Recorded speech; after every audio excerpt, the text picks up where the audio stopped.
Doghouse Racing League is proud to be sponsored by Shoney's. Shoney's is today's all-American kitchen, open daily for breakfast, lunch, and dinner. Shoney's guests can count on quality, delicious food along with warm, friendly service. Stop by one of the West Virginia locations to try their freshly prepared legendary breakfast bars. And don't forget to take home a whole strawberry pie. Shoney's, delicious food and friendly service since 1947.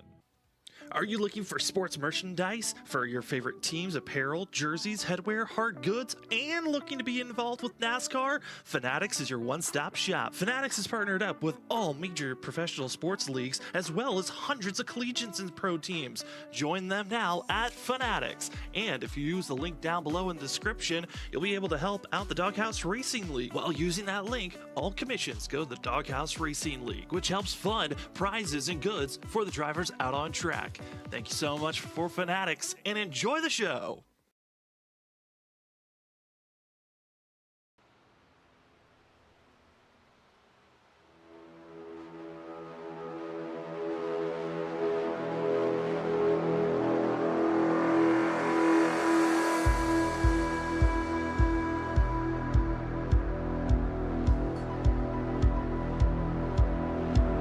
Welcome, ladies and gentlemen, to Freaky Fast Broadcasting on your Thursday night. Tonight, we can bring you the coverage of the Shoney's Doghouse Cup Series, their 2024 Season 2, race number 5. The first 5 races before our first break of the season that we have next week. The field is set to try out their very first Super Speedway race of the season. And we bring ourselves to the nighttime course at Daytona Motor Speedway, International Speedway, excuse me. And this track, it has brought a lot of big memories for some drivers in the past.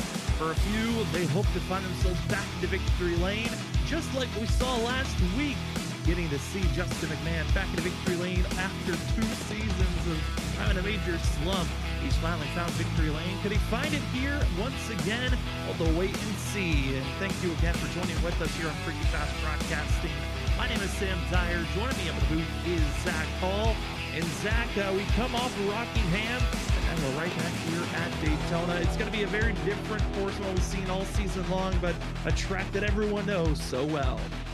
That's for sure, Sam. Yeah, everybody knows this track so, pretty much down to the DNA of the track. They've seen it growing up, watching it. They've been out here now in iRacing, practicing it and learning how to draft. So it's always fun to see who can master this style of art of racing, especially with the open setup side of things, where you're going to see a little bit of drivers with a little bit more speed, a little bit more drivability in their cars, and maybe some that have a little bit of that speed but don't have that drivability. So it's going to be fun to watch once that green flag drops. But right now, entering a pretty important session with this qualifying. Of course, Daytona, a place you can make passes, but at the same time, it's always good to start up front in the field so you don't put yourself in that middle of the field pack, because normally the incidents happen from about the 5th position on back. And incidences have been a growing factor here in the Shoney's Doghouse Cup Series at Daytona since the very beginning, all the way back in the very first season they raced in the summer of 2021. They had only merely 1 caution, then the next race 0, but since then it has been a growing number that's been going progressively up. Last time they raced here was last season in the 2024 season 1. Adam Gardner dominated that race, got the pole, led the most laps, and won in a twisted axle team, just ultimate control, leading 58 of the 83 laps that night. But the problem was that there were 6 cautions. Tonight, we got some new drivers, new teams, and those teams have been looking very quick for themselves overall this season. And also some past teams that have really upped their super speedway game. And it's going to be a big question of which team has really developed their setups and also teamwork to be up front, dominating, being in control. Which, speaking about being in control, here's Brandon Six in the 06 machine, who's been, when he shows up, in control completely. Kind of a shocker that he didn't win last week at Rockingham, but I got a feeling he wants to get right back to those winning ways like he had in those first 2 weeks. Yeah, after those first 2 weeks, we were questioning, how many wins would he get? But I mean, of course, Rockingham, he showed speed, of course, there, but gotta still applaud, like you said, Justin McMahon for getting that victory and really building some great momentum for his season here early in the going. So that's great to see for the 24 team. Let's see what this 06 can do, though. So He's going to come here to start this second lap. That first lap, just a throwaway lap, and a very slow first throwaway lap too. So trying to do a little bit of different way of building the heat up in the tires, and we'll see what this second lap can produce for Brandon Six. And this is qualifying is a telltale sign of what these cars are going to drive like when it comes to speed wise. Now you can change the setup from qualifying to the race, so you're not kind of locked in there with what you got, so to say. So you can have big differences from that qualifying setup to that race setup, but this can still tell if you have a good direction when it comes to that speed here at a super speedway. And right now at the moment it's Gary Clune topping the board, but let's see if the 06 on that second lap around can find the speed to put himself atop the leaderboard. So far this season, we've had 4 different pole sitters in the past 4 races, that being Brandon Six, Shane Parrish, Andrew St. Cyr, and Jonathan Jennings grabbing a pole for themselves, and Gary Clune hoping to be the 5th different driver in the 5th different race this season with the pole award, as he's got a 49.282, currently the fastest lap for himself, but some drivers that we know can find some quick speed late. You got Brandon Fetter Place as well as Brandon Bowie that still are yet to qualify. Kevin Thompson always late to the charge to put down his fast lap, but still on top is the 45 as Brandon Fetter Place down to the apron. It's free game to go down there to best your time, but not best the top of the board. It's Brandon Fetter Place 7th so far. Tyler Millette also going to be up to 4th on the board. A few other drivers again to watch out is going to be watching Jeremiah Stutzman, Ryan Dixon, Kevin Thompson, still waiting for their times, but there's only 48 seconds left, and if you haven't crossed the line to at least start your first lap, you might be in trouble to even get your second lap in. Kevin Thompson, I don't know if he's going to get even a lap in for the 6th machine. For himself as Stutzman, he's going to have just 1 lap count, might have his second count as he crosses the line now, and the 22 was 25th on the board for his first lap. He's going to be 11th after his second, but Kevin Thompson, Zach, he's got 20 seconds to get around this course, and he might come up just 2 seconds off from getting at least 1 lap in. I think he will, Sam. I think he's going to be a little bit short of finishing this qualifying lap, and that's going to be tough because I looked at a few guys. Gary Clune, first lap was their fastest, so if he was able to get this lap in, it could be a good one because he went straight to running it. But you can see the time runs out on the clock. That's it, it's over. And Kevin Thompson gonna have to start back in 27th position, back in the back of the field. And I'd say if there's a place you're gonna start out back, Daytona is definitely a place you'd rather have than most. Yeah, it kind of changes your mentality of how you want to maybe go into this race. Tonight's race, 80 laps in total, no stage break, no fast repairs, and only 3 extra sets of tires in pit road to work with this evening. And starting in the back, being up front, there's a couple of different styles that drivers aim for. You either want to be completely in charge up front, like we saw in the early parts of 2024 in that 2024 season 1 race where Adam Gardner and crew dominated up front. I'm curious if we're going to see drivers further on back maybe get themselves in a waiting game for later on this evening. But we're going to take a look at our point standings entering here tonight as a couple of drivers are trying to top the board. Again, this season, there are no playoffs. It's whoever can accumulate the most points after a full season is done. And currently, it's Shane Parrish, top of the board, only by 3 points over Brandon Six, with Jamie Horn third, 17 points back from our leader. Then you also have Brandon Bowie, Justin McMahon, our winner from last week, all still in close proximity. Really, you could say almost everyone in our top 15 still within a fighting chance of going after this championship. That's for sure. Things change fast too at this point standings. You know, they have the old style Winston Cup style points championship, and with the ability to score so many points in one race and not score a lot if you finish farther down the list, you can gain big chunks of points in a big amount of time. So tonight Daytona could see some turmoil and see some drivers moving up that standings list, but our points leader Shane Parrish, to note, is not here tonight. Shane Parrish taking the night off. We'll see if he'll get some start park points. But yeah, those point systems, if you win a race, just your raw points that you're grabbing without any bonus points, 185 points. And if you finish all the way down in 26, only 85 points are gifted to you. And tonight. We're expecting to have about 26 drivers racing this evening. Here's how the schedule's been so far. Talked about the fact that we've had so many different pole setters. Well, we are going to have our 5th different one so far. The win column, we're starting to see a little bit more variety of racing. It was Brandon Six winning those first 2 races. Then it was Shane Parrish in victory lane at Pocono, as Six wasn't able to show up for that race. And then Justin McMahon finally back in the win column, where he's been in the top 5 most winningest drivers of this series. And he's finally back to victory lane once again. It just took him a couple of seasons, but Zach, it's always great to see the veterans of a series show that they got speed, even with the newcomers that show up each and every season. No doubt. It's always fun to see the newcomers come in, the veterans. And, like you said, with McMahon getting that win, that's great to see a veteran who's, been a season or 2 since he's got a victory. So it is really good to see for himself. And, of course, we have an off week next week here after Daytona. Then we have the New Hampshire, Michigan, and Richmond. So we got 3 tricky different tracks heading up these guys after a off week. So we're going to have to definitely study up on those open setups and get them ready for those races. They're getting prepared and ready, and we want to say thank you to those that allow the Doghouse Cup Series and all the leagues that Doghouse runs for great support. Those are the major sponsors that helped out season in and season out. For this current season, we got a couple of sponsors. We got to say thank you to the primary one and your title sponsor of the Cup Series, Shoney's. If you're in the West Virginia location, check out Shoney's, as they've got breakfast, lunch, and dinner service for you with great quality of guest service, as well as delicious food served with you, warm and friendly service. As well as if you go in for the morning side, they got a legendary breakfast bar for yourself. And when you're done eating, don't worry, go and take a whole strawberry pie for yourself, because Shoney is delicious food and friendly service since 1947. Also, want to say thank you to True Patriot Apparel and Gifts. True Patriot Apparel and Gifts is a small business that believes in God, standing for our flag, and abiding by the U.S. Constitution. We advocate for freedom of speech, freedom of religion, and the right to bear arms. Go check out the True Patriot Shop USA.com, and when purchasing, use the promo code Doghouse number 10. That's Doghouse 10 at checkout for 10% off.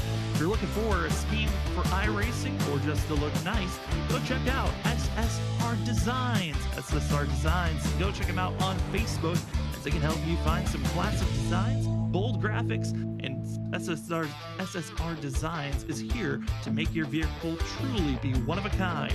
Don't settle for cookie cutter paint jobs. Choose SSR Designs for a look that is truly your own. Then check out SSR Designs on Facebook. And if you want to finish off your racing rig, it might be missing one last part, go check out Butt Kicker. ButtKicker.com is the place to go. Feel what you've been missing. It's an object you attach to your rig that allows you to feel the sounds, not just hear them.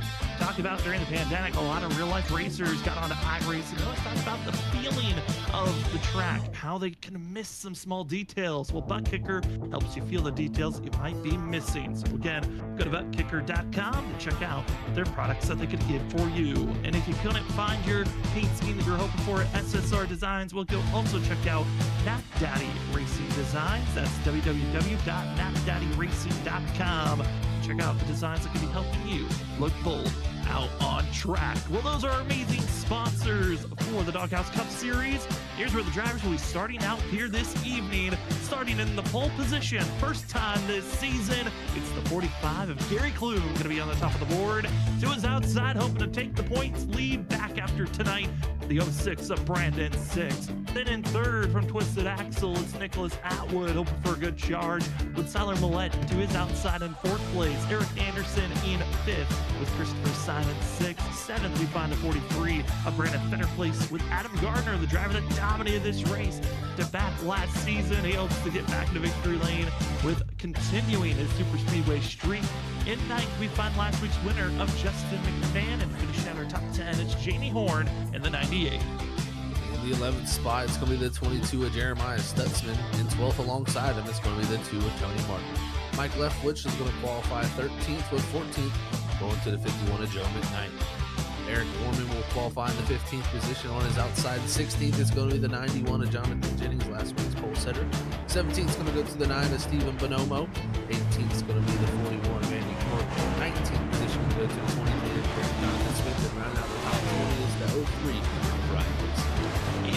21st, who's behind the 58 of Nicholas Shell. Then at 22nd position is the 92 of Cameron King. Michael Dow in the 50 is going to be in 23rd position, with Chris Leftwich in 24th. Mark Dumont back out on track for the 14 in 25th position. Brandon Bowie, who continues to start in the back, was poor qualified at Seps. He'll start back at 26th. Kevin Thompson missing out on getting his lap time in a little bit too long. Will be in 27th and yet to grid up, and we'll see if he hits the track. It's Gary Armio, and I know for Gary Armio, he did announce that he was planning on doing a start and park.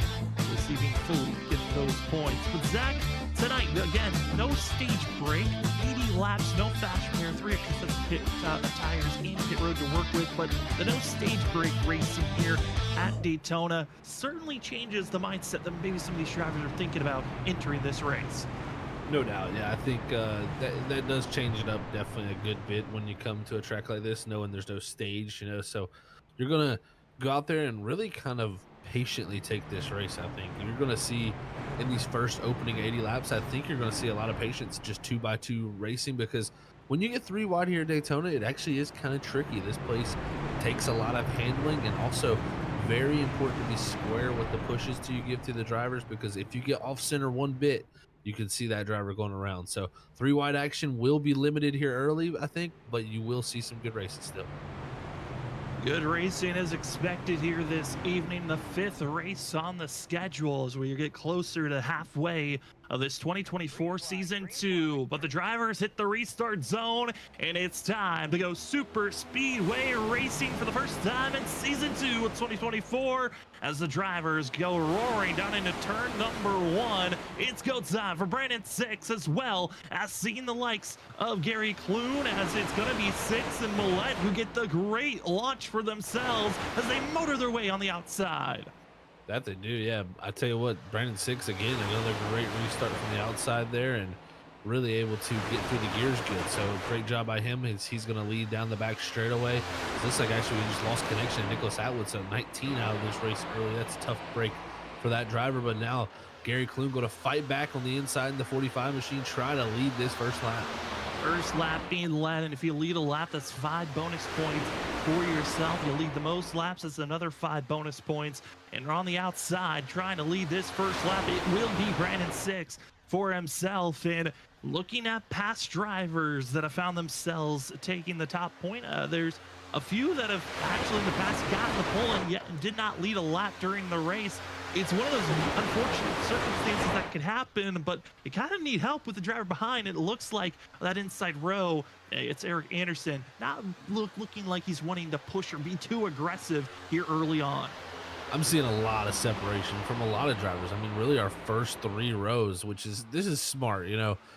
You can still push the driver if you're not right on the bumper. You got this, such what we call an air bubble that kind of forms on the back of these race cars and on the front of the noses, and you kind of push the bubble, so to say, and you kind of try to do it gently, but sometimes you got to burst that bubble, get to the bumper, and push hard if you really want to make up giant amounts of time. So we'll see if who is the first to really try to do that, but definitely seeing a good bit of separation throughout the majority of the field with a lot of drivers. I think right now, like you said, with no stage racing, they're just going to take it very, very easy here and try to make it to that 80 laps, get to a fuel number, and see what they can do. Because again, a 70% fuel load, I believe, actually no 70% fuel load here tonight. So that changes up the racing too, because I believe this should be an easy one-stop almost. Yeah, this most of the season has been a 70% fuel load. I don't know if maybe that was air that was put in, but kind of shocked on my own end when I was looking at the informational tab and seeing the fact that we were going to only again continue on with just having 3 sets of tires in pit road. Fuel's going to be maxed out, and with no fast repair, which we've been seeing all season long. And, that also might have been a factor that could have changed these drivers in the setup, because Zach, due to the fact that this is an open setup league, that little bit of extra weight from the fuel could be another factor that can change up these setups these drivers are running. It really can. You know, that fuel plays a big factor in the weight of the race car. You know, fuel and liquid always is a very heavy thing to carry around with you.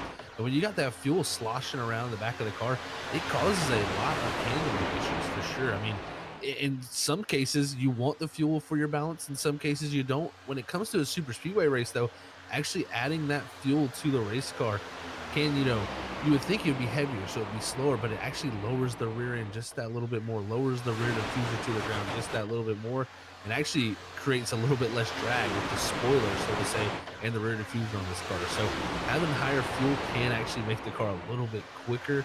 And it also can make it a little bit more wanting to rotate too, and make it a little bit, as we say, on the looser side, wanting to overturn for the corners. So it can affect the balance. It can affect really just a lot of things. So that 100% fuel load will make things interesting tonight. And like I said, I think most likely these drivers should be able to make it to that lap 40 mark. Now, it probably will take a little bit of saving, but I think they should be pretty good off to make it there without too much major saving of fuel.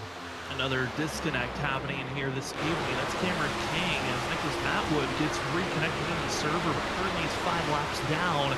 As we've ran these 5 laps, we've seen a couple of drivers move forward at this moment. Some of the biggest drivers that have moved forward inside of our top 10 is Tony Martin in the 2 machine as he's on the outside trying to make his way forward, but currently up front, not a great amount of movement's been happening. Everyone's kind of taking it easy like we've been seeing so far. A couple of bumps going into the corner. The driver that's really utilizing the bumper the most right now is on the outside. We're seeing his tail bumper. That's Brandon 6. He is all over Gary Clune and almost gets the 45 in trouble on the exit turn 4. Ooh, that almost snuck up on him right there and got a lot of guys in trouble. Yeah, big push from the 06, and he was a little off center to the left, and that's usually when the worst type of things happen, is when you're off center to the left. Usually you turn that car down to the inside of the racetrack. Usually when you're off to the right, you turn them off to the right, so it kind of controls which way you would do. Is right now a little bit off to the right center, but he is pushing strong. I mean, really pushing harder than anybody out there and taking more risk than anybody. But I think if you're Brandon 6, he's just trying to hold on track position, keep the line that he is in moving, and you know, doing a decent job of it so far. Don't want to have too many of those scares though, because that will quickly sneak up on you, as he's now got the likes of Christopher Simon trying to lead that inside line. A couple of drivers have fallen backwards just by a few positions. Jamie Horn in the 98 bringing out a different scheme for tonight's race, as he's getting caught up with a driver that he would love to see in his back mirror. Has Horn and Jonathan Jennings, the drivers that dominated the fundraising race right before this season started at Atlanta. They were up front and being the complete control vehicles. They also had Hunter Simpson, who was not able to show up for tonight's race, as some Simpson's busy with real life racing. But here tonight, I was curious on what speed we're going to see from this duo, and could they find any other alliances that would get them up front to maybe try to be a controlling line? Because we know once you get 2 to 3, maybe even 4 teammates in line, you really can control this race. You really can. You can do a great job. We saw Twisted Axel do that a lot last season, really control the race. And the driver that was the one doing a lot of the controlling was Adam Gardner. Well, we spoke about him a little bit on his qualifying. Well, he's already up to the 3rd position at 56. Just a great knack for super speedway racing, and showing Ari again that Twisted Axel group has brought a great race car for him.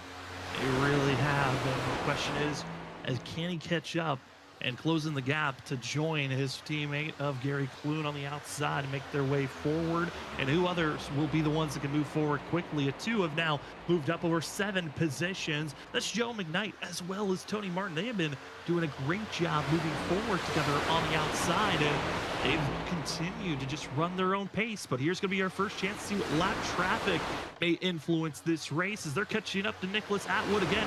Disconnected, misses the start of the race. He'll stay low in the inside lane. They're going to have to check up and try to help build up the speed, as they have a little bit of a accordion effect through that inside row, and they kill all the momentum that they were trying to build up.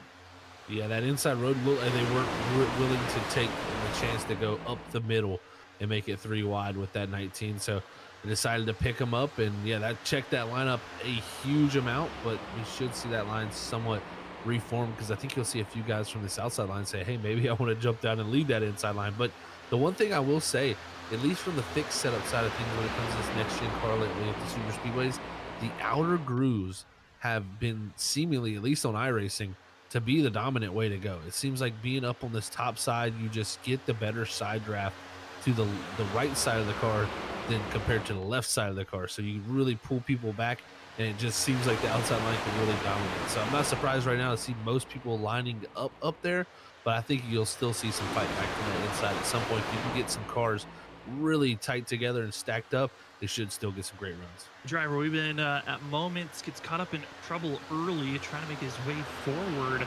Stuck in the middle is going to be the 8 machine of Chris Leftwich. Does not want to be patient anymore as the 8 machine. I was going to talk about the 14 of Mark Dumont, as he's finding himself being the driver that everyone wants to force to go 3 wide, as he's now going to be on the outside groove and having Brandon Bowie, who slots his way into the middle of this pack. And that 54, like always, he is moving up efficiently, quickly, as well as Kevin Thompson. Thompson, the biggest mover, up to 18 positions in 9th place. Thompson made a huge move there coming off of 4. He went through the middle, around Bowie, around multiple, like 3 or 4 guys, and was able to slot back up into the outside line. So he made a big move that really was all by himself. So that was great to see. And now you can see Bowie, look, he's making a move to the inside after that, and he's going to have Thompson now on his back bumper. So some fast cars right there. Now you have Brian Dixon jump down in front of Bowie, and those Bowie Esports cars starting to line up. Get Bowie Esports, get Twisted Axle. That is a grouping you do not want to see moving forward. And to get more of them up front is going to be trouble, because then the rest of the field's got to question, how do we get by this fast group as they continue to muscle their way forward?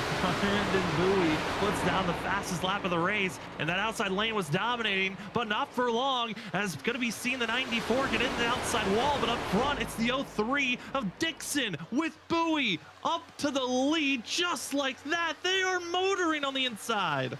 They hooked up right there, and they just went. And I tell you, that's some great show right there, that the inside line can fight back. So already showing early signs that both these lines have the ability to move forward, and just great pushing from Brandon Bowie there to the 03 of Brian Dixon. And that's what shows you when you have 2 teammates on the same wavelength, kind of communicating, most likely they can kind of work these things out. But look, Kevin Thompson says, I want to get up with my teammate Gary Clune now and kind of pull up the same thing. I'm going to Brandon 6, if he gets the opening, will he try to get down in front of that 19 to try to get in line with his teammates of Bowie and the 03 of Brian Dixon? So this should be quite an interesting show when we get the teammates battling going. Watch out as they climb through the right side. There goes Twisted Axle flying their way forward, as a little bit of trouble though behind them. The 19, it was going to be trying to see Nicholas Atwood give a push, but he found himself getting a bad bump from behind, which forced him into the middle. He went backwards quickly, went from trying to help the front runners to now in the middle of the field for the driver that's 8 laps down, and now in a position where, now that he's nowhere close to his teammates, I feel like for Atwood, he's just going to be patient and cross his fingers and hope that a ton of cautions come out that enables that 19 to get back onto the lead lap. Otherwise, you're hoping that this race gets some type of trouble for other drivers to gain positions. Otherwise, you're staying in 26th. Up front, it is still the 6 machine and the 45 in their own world up front, but dropping down below, looks like Brian Dixon as well as Bowie. They're kind of just backing off at this moment, testing, I think it would be the best way to call it, figuring out their ways to build up momentum and speed to make these big rushes to the front. Well, what really happened there was Nicholas Atwood, when he got stuck in the middle there, it really killed all the help they had from that inside line. And it was really just them two till they dropped back to Justin McMahon. Then you had the 56 of Gardner drop down the back straightaway. The 03 and the 56, though, or sorry, the 53 of Bowie, or 54, sorry, of Bowie made the move to the inside, went around Gardner, now placed themselves back in front of him to lead this line. And now look immediately, again, right back to that even with the outside line. It just shows you got to have the help. Even though you have 2 fast cars lined up, they're pushing very, very hard with each other. You got to have still that 3rd, 4th, 5th car in that row to be able to really make the runs last.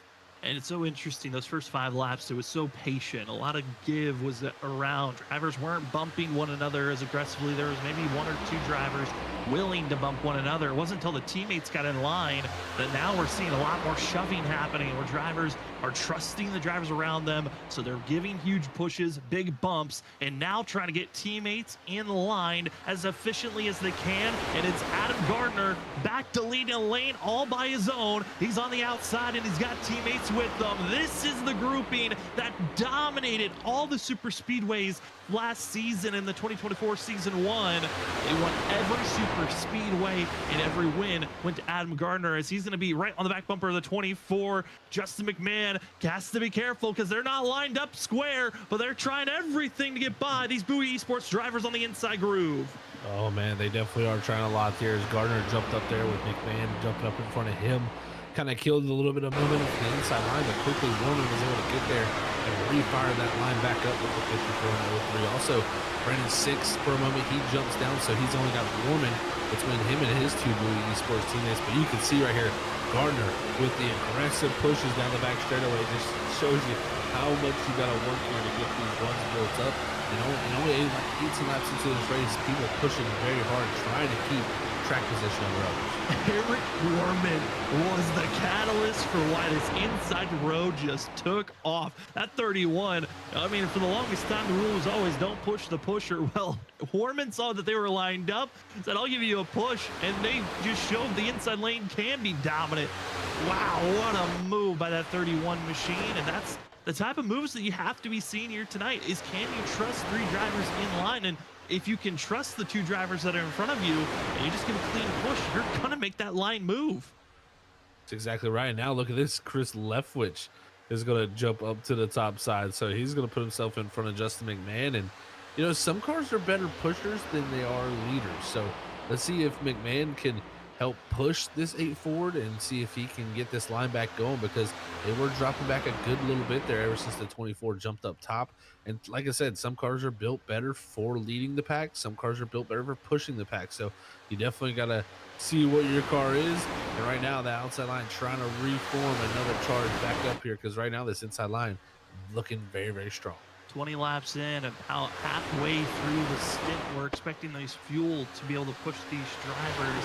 We're expecting this race, if we stay green, to be a one-stop. That pit stop can be so critical if we stay green.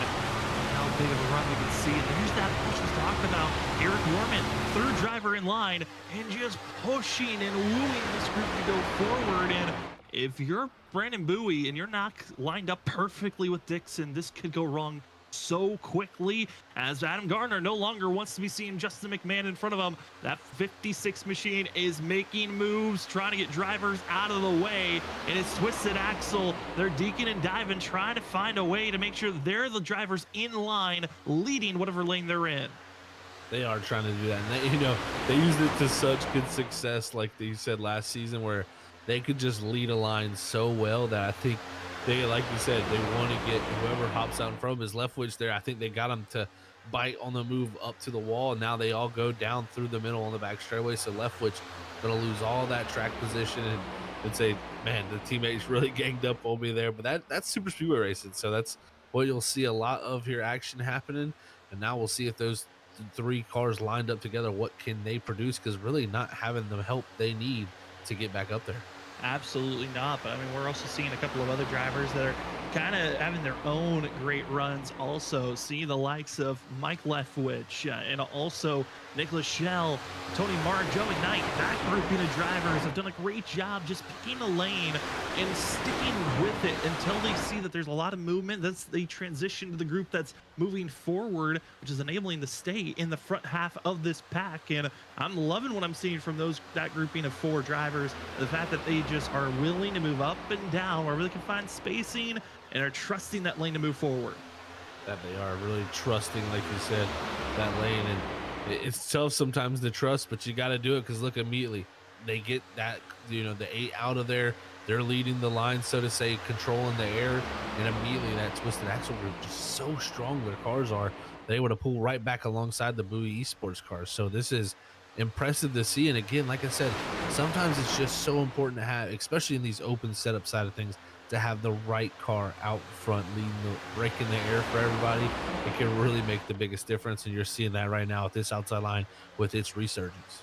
Getting a good push, and it looks like that outside line's so strong off the exit of the corner. That's where they use all their momentum that they build up, but it's the center of the straightaway entering turn 3 where this inside group has just been having such a good run because of Eric Warman trusting that everyone will stay in line. But through the center of the corner, there's a little bit of movement and jostling that hurts that inside lane every single time. And if we see a similar run like that in the late stages of this race, that outside lane is going to win. They have to figure out, if you're on the inside groove, how you're going to be able to carry the most momentum without hurting the speed all around you. As the field continues the fight back and forth. There is a couple of pods of drivers, though, that have fallen away from this lead pack that continues to go back and forth between Twisted Axle and Bowie Esports. Here's one of the groups that have fallen back. This is our second pack currently, as you got Eric Anderson, Andy Cork, Justin McMahon, as well as Christopher Simon, a part of this pack. They've kind of backed off after seeing a lot of the big moves that Twisted Axle and Bowie have done. Here's the third pack that we have in line, being led by Jonathan Jennings, also having Tyler Millette, Jeremiah Stutzman, and Steven Bonomo in this group. On their own is Michael Dow, who's just on his lonesome, and Nicholas Atwood mixed and mingled wherever he feels like he could be a little bit useful for drivers around, as he's still in the lead pack, 8 laps down. It's interesting always to see these different. Oh, trouble up front though! Caution! Oh, and it's Thompson. right in the middle, and going to be Kevin Thompson involved. Also Joe McKnight, and it was all just a bad push gone wrong between the teammates up front as they exited at turn number 2. So easy to do what just happened there. It was the 6 giving a push to the 56 Adam Gardner, and again, so simple to do. I think what you see here, it's just going to be a little bit off-centered to the left, and what happens is you're pushing that 56. He starts to wobble because you're pushing him. It slides him up the racetrack, and then next thing you know, you're off-center on him, and you just can't get off the bumper quick enough, and unfortunately, it's going to spin around that 56 takeout. Looks like Brandon Fetter plays, Joe McKnight's involved, and multiple others. As could have been a much more worse wreck, but I tell you, it's such an easy thing to do, and it happens in a blink of an eye. 2 drivers with required damage, going to be Gary Clue and Brandon Fetter plays. Yoshio McKnight has one of view for himself, 51. Talking about how he's just trying to linger inside of the top half of this pack, and you would like to say that you can trust that you're not going to get in trouble, but proving even up front, drivers can make mistakes and bang just like that huge contact. And McKnight was so close from getting through, but gets tagged and some rear end and side damage. And with the ways that these vehicles have been, there's some side damage that you can deal with, that you can get repaired, and it'll be like nothing happened. A couple of other aero spots. I mean, Zach, I know with the new damage model, where even if you get those optional damage repairs, your car will never be the same after it was at the start of this race. It's always interesting to see, because sometimes, you know, you'll see drivers knock the whole front end of their car off, as it looks like pit road is going to be really busy with everybody coming down here, of course, to get fuel and possibly tires. But you know, when you knock the whole front end off, sometimes they'll repair the whole car and it'll be completely fine, and you got it back going. Then you'll have other times where you almost get like side skirt damage that they can't fix, and it'll just be aero drag for the rest of the race. You'll get suspension damage that they fix as best they can. You'll have a little bit of toe damage for the rest of the race. So it really depends on what specific part of your car got hurt. Sometimes it's even better to have the bigger pieces of the car fall off compared to those little minute details that they can't seem to get fixed out because they don't have replacements for it in the pit road. With drivers exiting pit road, and with this being our first caution of the day, I think this might be the best time for us to take our first commercial of the day. I want to say thank you to everyone that's joining with us here on your Thursday night, watching the Shoney's Doghouse Cup Series, as you were watching race number 5 of the season at Daytona International Speedway. Been a pretty clean race. We've seen some big pushes, but this wreck that just came out, was it the big one? Are we waiting for something a little bit bigger? We will find out when we come back. More Super Speedway racing here this evening. We'll be back right after this.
wide behind her pit. Oh my, the 5 wide here, this ain't gonna work. They make it last, bumping and banging to the end. They're beating banging for the lead. Sora still with the shot here, coming off a 4. That's it.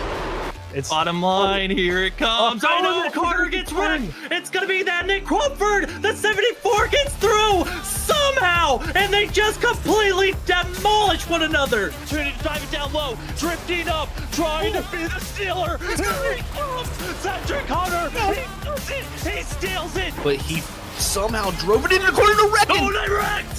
They wrecked each other. The top two bounced into one another. Just too much of side drifting off of, and they got to be careful. Oh no! The 4 demolishes in the 28.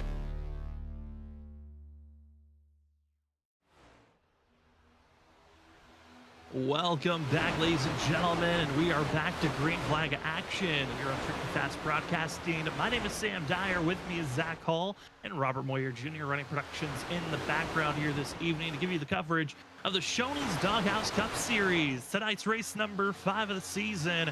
Before we have a break next week, before we're back in 2 weeks for more racing action, as they'll head then to New Hampshire, Michigan, Richmond, Kansas, where they have another break for Halloween on the 31st of October. So this is their little bit of a break session that they are preparing for. And for some of these drivers, the caution that just came out, wiping out a large majority of the field of adding damage to them. A few drivers are still in pit road. A couple are out of this race, and it has really changed the concept of tonight's venue. As Cameron King got disconnected earlier in the race, he has called it a night early. Also still in pit road is Brandon Fetterplace with damage repairs. He was given required damage during that last incident. He's trying to get his manual damage repaired. And Nicholas Atwood, who missed the start of the race, he was in pit road for extended time as he was involved with the wreck and is still 8 laps down. 24 drivers still in the lead lap, but we're starting to see already 2 different distinct groups building up. We have our front pack where we see Jonathan Jennings as well as Christopher Simon trying to stay attached to this front group, and then from 17th on back is a second pack of the drivers that were wounded, involved with the last wreck, where drivers are saying, you know what, I got a feeling there's going to be another wreck before this race is over. Staying back and calming down. But Zach, this race, we're only 30 laps in, still 50 laps to go. But this race certainly is now turned into the hands of Bowie Esports, because their top competition, Twisted Axle, is kind of out of this thing. They definitely took a turn for the worse for that team for sure, but we'll have to see how it works out for them for sure. But one thing we know for sure that will continue to change throughout the night is the weather here. As you can see, it's mostly cloudy out here with 82-degree ambient temperature with that air temp, and then the track temp's going to be 83 degrees. So a nice cool night here at Daytona, and not a lot of wind too. I've really only seen that wind go south to 2 mile an hour very few times. So it's been right around 2 to 1 mile an hour, and really that equates to a lot better handling race cars and a lot less of those random moments where the car handles weird at a plate track. So we'll see if that changes at all here tonight, but it's definitely pretty calm right now. As that Bowie Esports grouping, they're leading 1, 2, 3 at the moment, but the outside line is starting to form a little bit. Here's the 2 of Tony Martin getting the push from the 23 of Jonathan Smith. Tony Martin, who at a lot of other tracks, a lot more of a middle of the pack, further on back type of a driver, but this is what Super Speedway always brings out, the underdog stories, who have been drivers that maybe are searching for the first career win in a series, that have been veterans of a group, other drivers that maybe this is a reset type of a race where maybe they can find themselves up front after having some strong runs, such as Jonathan Smith, who's second on the outside. This is the type of race that honestly kind of makes me excited, because we know later on in the evening, there's always that chance that a race could turn around and we could see that underdog story come completely together.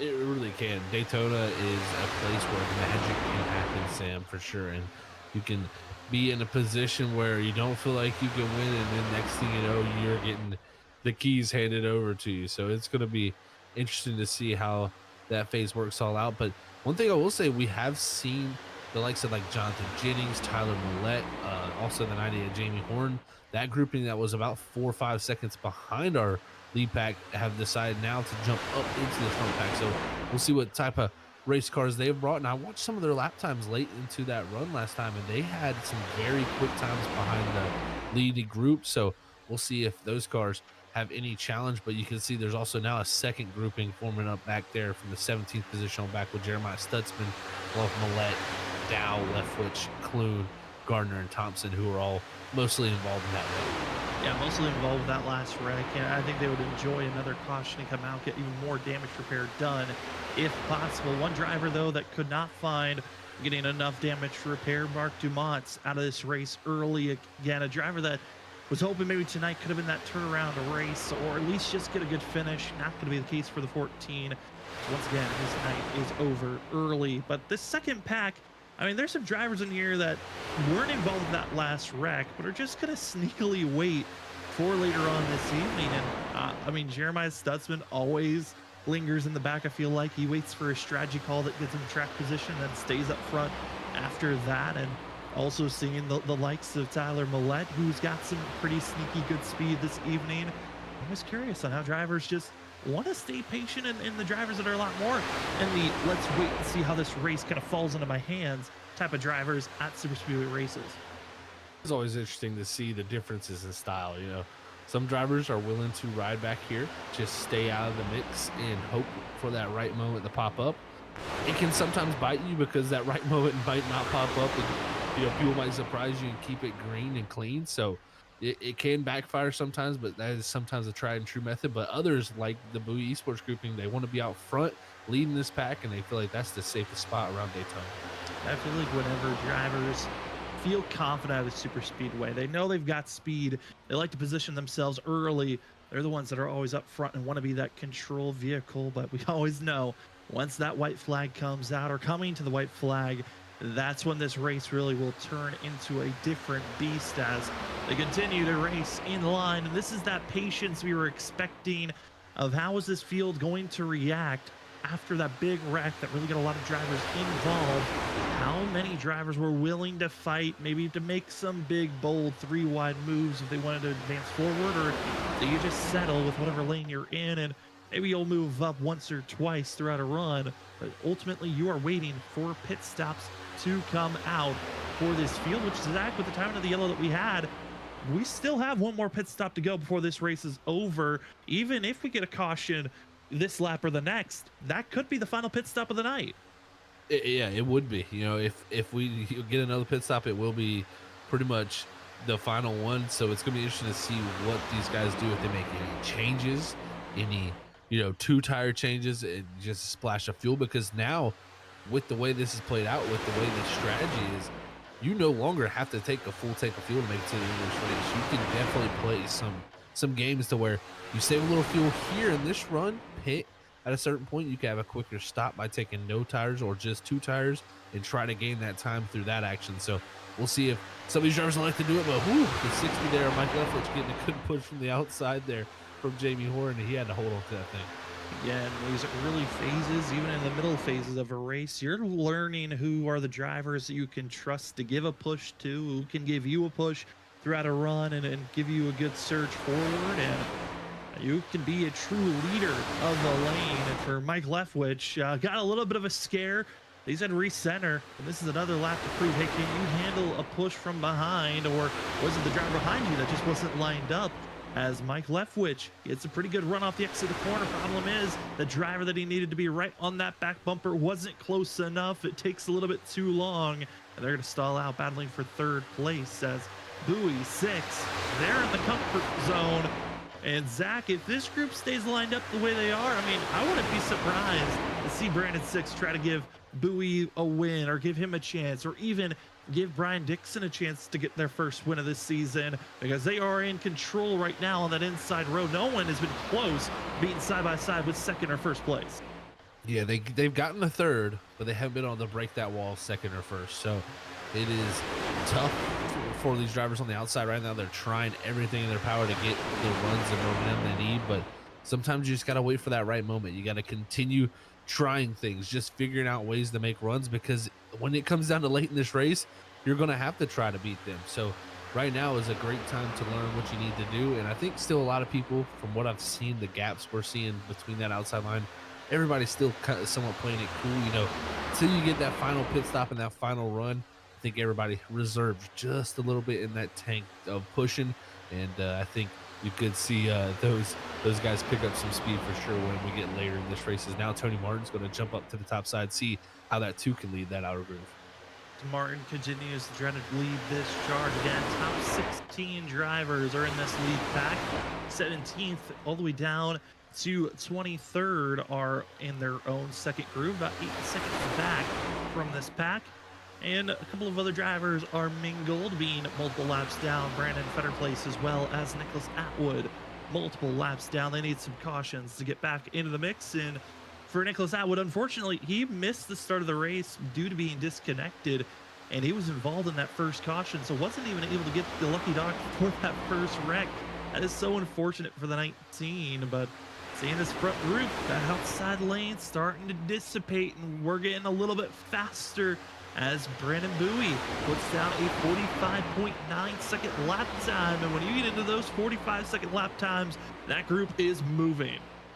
That's for sure. Anytime you see a 45, that's a great lap time. That is really when you're starting to see the speed pick up. And we've seen a few 45.4s out there.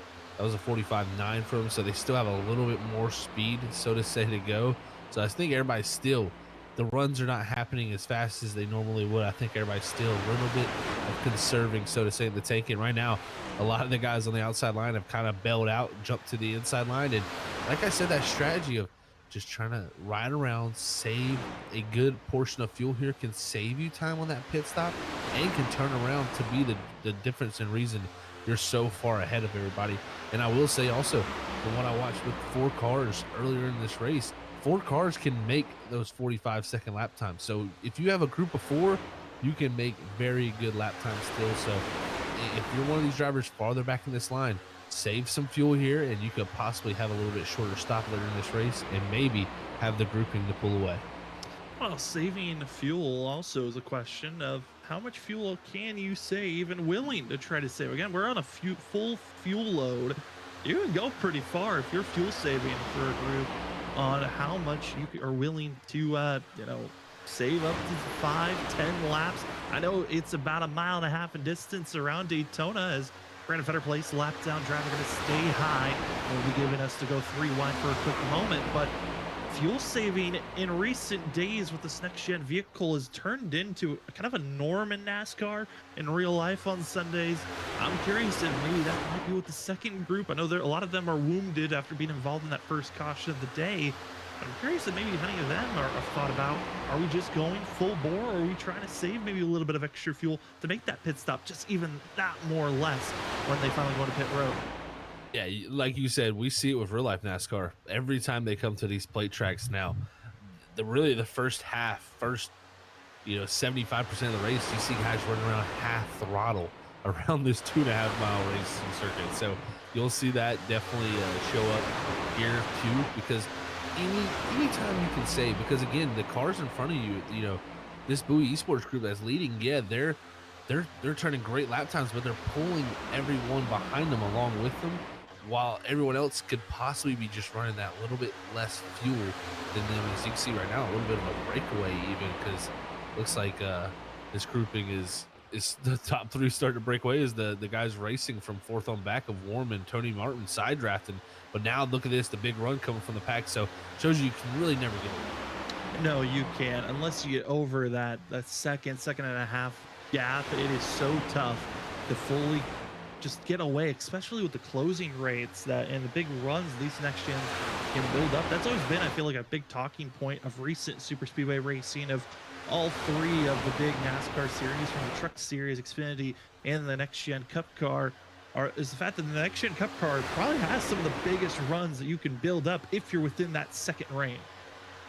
No doubt, man. This thing is it's wild on plate tracks, man. The runs you can build up on people are really, really crazy to see. And right now, Brandon Six, I mean, the pushing and shoving he's doing to the 54 Brandon Bowie is impressive to watch too, because turning some really, really fast lap times this group and kind of spreading out everybody. And I think, again, with how it's spreading out, I think a lot of people are saving that fuel. So we'll see how this works out. But looks like maybe some communications were out there with drivers that around lap 50 is when a few were looking to pit. And if you're doing that strategy, Sam, of 30 to go, you're going to pit, I'd imagine you're going to take a small amount of fuel here and just, maybe add a little bit extra in there just in case we do have that one green white checker possible here.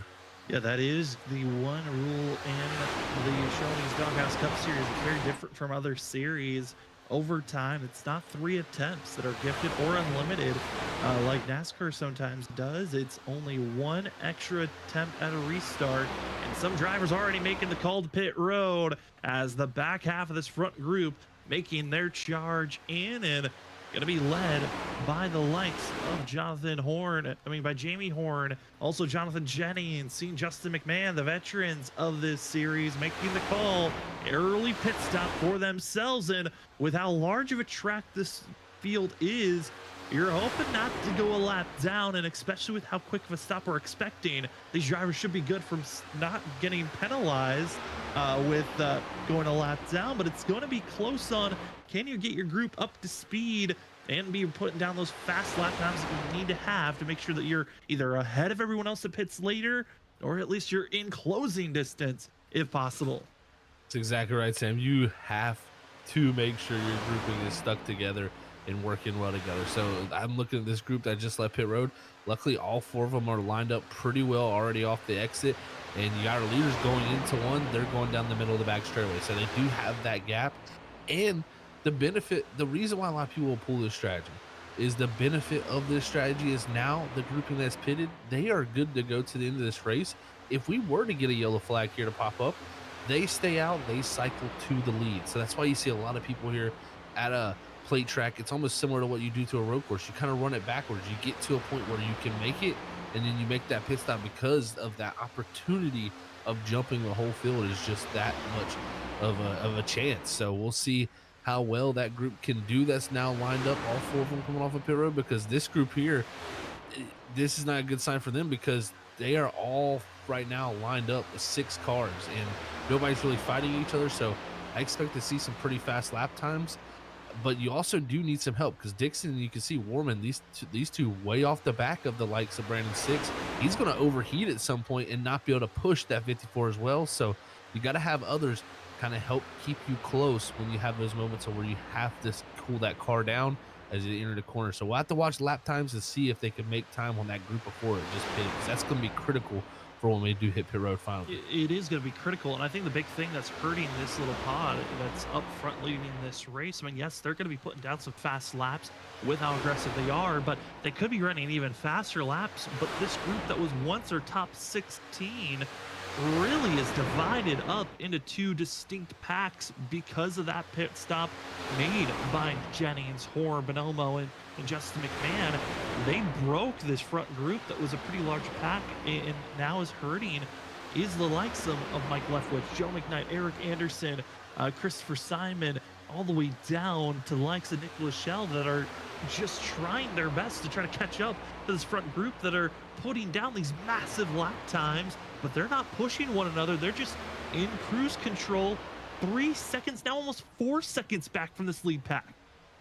Yeah, that's like you said, they're just continuing to drop back to losing time continuously to this lead group. So Mike Leftwich, Joe McKnight, Eric Anderson, if I'm this group, and I might be thinking about pitting as soon as possible to see if they can jump out there with the likes of Jonathan Jennings. The only thing I look at though is they're running about a 46.1. Jonathan Jennings group's 45.97 to the Brandon Bowie group of 45.61. So it tells you 3 different speeds of 3 different groupings of the draft, and that just shows you that's how you can make up those small amounts of times when it comes to strategy here at Daytona. It's just all about lap time when pit stops start to happen. Continue to watch. I mean, this group has kind of turned into what was 2 distinct packs. Now there's about 3 distinct packs as Nick Lachelle, little sparks of debris that you're seeing scattering. That is the 58 having a crazy amount of connection, computer issues. Something is malfunctioning on the 58 machine that is causing him to just kind of have an ultimate failure right now, where if Shell is not careful, he could be wiping out this group that's closing in on him quickly. But it looks like for Nick Lachelle, he's staying in front. He's finally calmed down, and this pack's just going to move up and get around the 58, who is just having complete mechanical failure at this moment.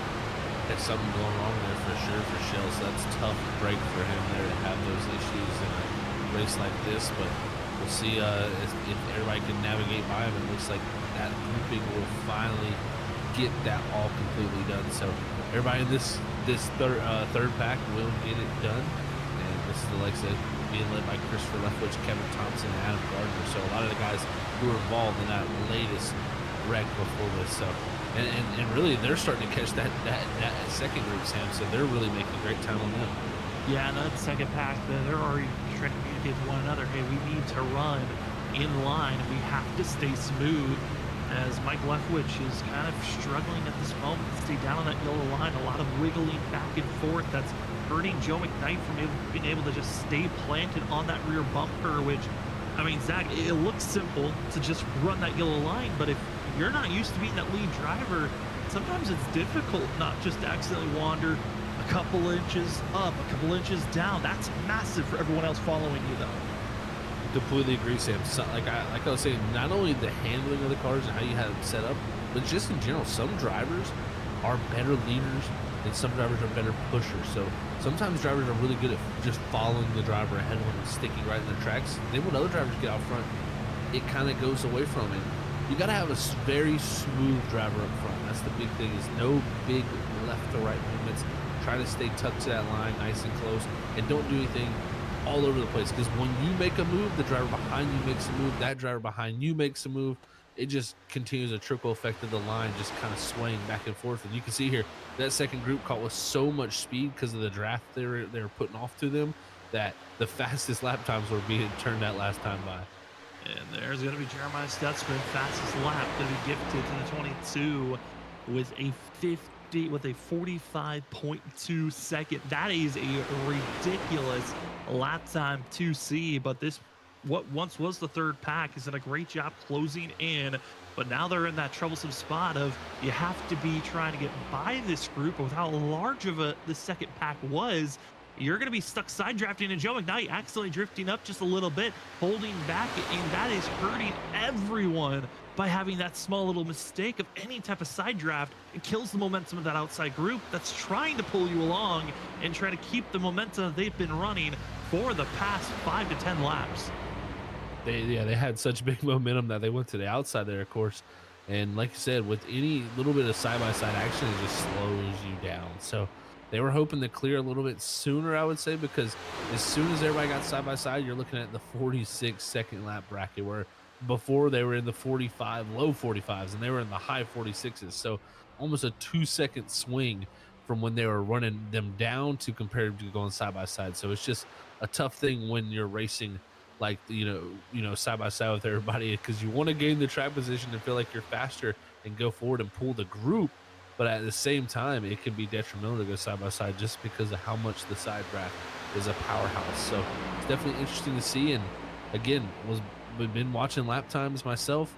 Jonathan Jennings in that grouping, they're close to matching the Brandon Bowie group, but they have lost about a second compared to that front five, or front six. So that will be interesting to see when we do come down to pit stops. The time of those pit stops will be important, because Jennings, looking at his stop, 6.6 seconds. If Bowie and them take a longer pit stop, so to say, it could be very close.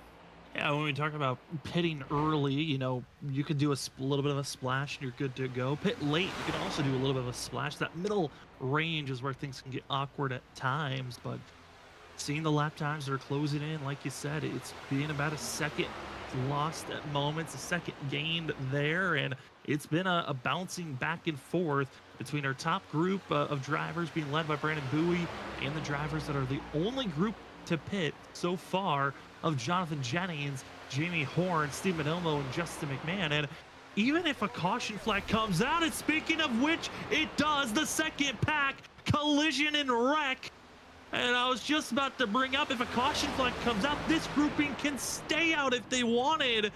And that caution now resets the whole field with 30 laps to go. And it's Jeremiah Stutzman and Mike Leftwich. They're going to be the catalyst to bring out this one.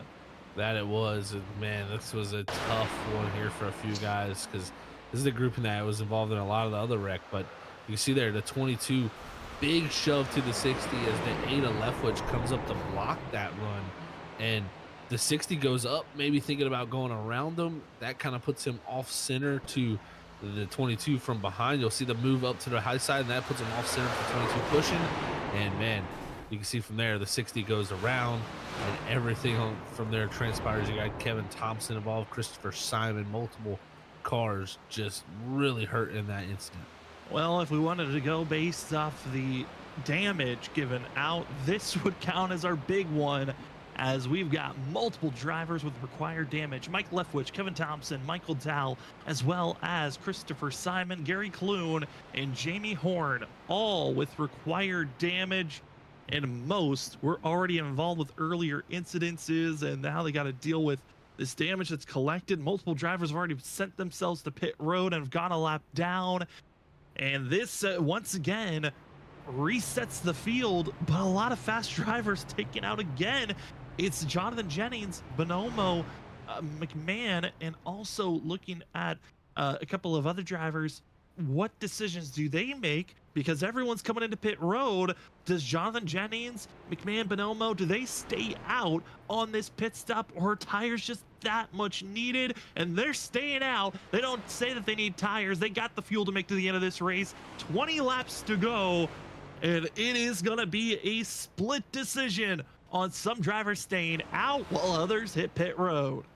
I love the call of staying out there. Great call from Jonathan Jennings and that grouping to stay out and do what they just did there. And it's gonna make things very interesting, to say the least, Sam, when with Jennings now leading, Bonomo up front, looks like McMahon too. So Bowie looks like he was going to be the first driver out of pit road from there, and looks like about a 7.9 second pit stop. So 2 tires for a lot of these drivers up front, and just a splash of fuel to put it in there to get them to the end of this race. And 20 laps to go. We talked about how they weren't pushing hard. They were kind of laying off each other, being smart here early in the going. 20 laps to go. You can throw that out the window. Everybody's going to be pushing from this point on. A lot of pushing and shoving from here on out, and this might be one of our last opportunities to call it to a commercial break. 20 laps to go, and it has been a crazy one here tonight as the Shoney's Doghouse Cup Series 2024 Season 2 first super speedway race of the season has been giving us certainly a blast, but who's going to have a better strategy? Will it be Jonathan Jennings and crew, or will it be Bowie Esports? We'll find out when we come back from this commercial break.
And we are back, ladies and gentlemen. You're watching some Shoney's Doghouse Cup Series action at Daytona. The next big one has already struck. Multiple drivers out of this race, and some still sit in pit road. Only 18 drivers on the lead lap. Everyone else is 2 or more laps down or just ended their night early. Up front, it's the drivers that decided not to hit pit road. Jonathan Jennings, Justin McMahon, they pitted under green. They're still in a good position because they can make it to the end of this race. The only problem, they got slightly older tires than the rest of the field, but when we used to talk about super speedway racing, tires were never a factor, Zach, and I'm curious if they'll play a factor with us being under the lights. It could be interesting. It could help a little bit for someone to have some fresher tires, but I don't think that will be too much of an issue. I think what it's going to come down to is how you play your cards, and what I mean by that is how you pick your lanes and your drafting partners. So we're going to get to see who can play it the best here. Late in the going is now Tony Martin. He jumps up in front of that outside line. Bonomo was getting some good pushes from the likes of Brandon Bowie. Now Brandon 6, he jumps up there. He knows his teammates Brian Dixon and Bowie are a little bit farther back in that line, so he feels like this will be the line to pull him forward, as now he's side by side with McMahon. Let's see what Jennings' car can do here to help lead this dude. Jonathan Jennings on the inside after having some issues, I should say, last week at Richmond. Here tonight, 91, hoping that the strategy call of staying in the back, pitting early, staying out of trouble was the right call to finally have a chance to fight up front in these final 16 laps. So much can change in these closing laps. Again, we do have overtime if it's needed, but only 1 of 10 will be gifted to this field as Brandon 6, Tony Martin, they are working well on the outside as Martin gets the 06 to the lead, but all the momentum is lost as they enter the corner. It's going to be Jonathan Jennings and Justin McMahon with the power off the exit corner. Contact between our top 2 as they were exiting at turn 4. Man, oh man, everybody there scattered there for a moment as Martin, like you said, pushed the 06 to the lead in the entry of 3. They lost it in the middle of 3 and 4. Then off of 4, they had another amazing run. So fighting back here, very strong on this outside line, but Jonathan James on the bottom showing the strength of that car, fighting back on the inside with the helps of last week's winner, Justin McMahon.